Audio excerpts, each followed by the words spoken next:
Hey skiers, it's Bob with SkiEssentials.com. Welcome to our 2025 ski test. Got a Line Chronic 94 for you today. This ski returns structurally unchanged from last year when it was new, and we just got this graphic update for 2025.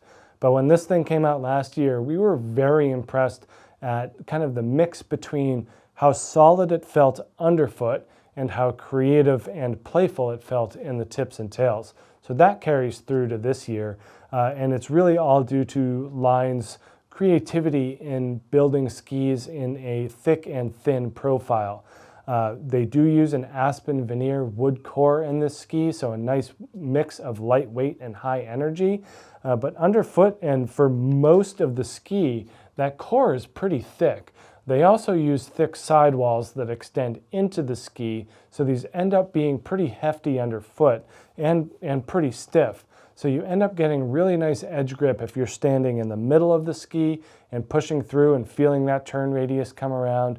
And then when you're being playful and creative, whether in the park or on the mountain, you definitely feel the flexibility and the thinness of the tips and tails really come through. So it's really a blend of attributes that make this Chronic 94 just an absolute weapon for mixing park and freestyle performance with all mountain and free ride skiing. So yeah, thick underfoot sidewalls, and then that tapers to cap. And then they take it a step further and use their thin tip technology. So it really gets down to almost nothing. It just goes from base to top sheet. So you really lighten the swing weight in the tips and tails with that reduction of material at the ends. And then it really adds up to a flexible ski, really kind of a symmetrical flex in the tips and the tails. So very creative and very playful. You know, if you're a park skier that's looking for something that works well in groundwork, butters and jibs and stuff like that, these are an amazing option. And then if you want to open it up on trail, 94 millimeters underfoot is not too wide to have good torsional stiffness and edge grip, and then pair that with those sidewalls, and you're going to get some really nice on-trail performance. Because of the flex, you can really access the entirety of the side cut and make these things carve clean turns right across the fall line. They're very rewarding in a carved turn format while being very creative and fun in the tips and tails.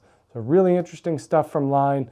They've never shied away from being, kind of different and innovative with their ski construction, and this Chronic 94 is no different.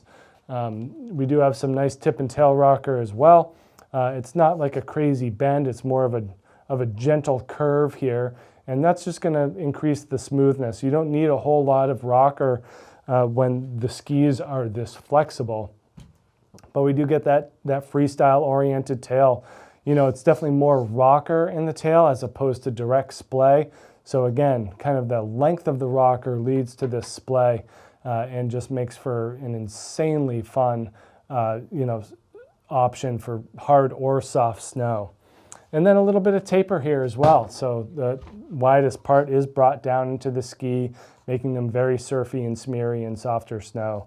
So for a 94, they float pretty darn well and just hold up to, pretty rugged skiing, no matter which way you're going, frontwards or backwards. So make sure you check out these Line Chronic 94s here at SkiEssentials.com, and we'll see you out there on the hill. Bye.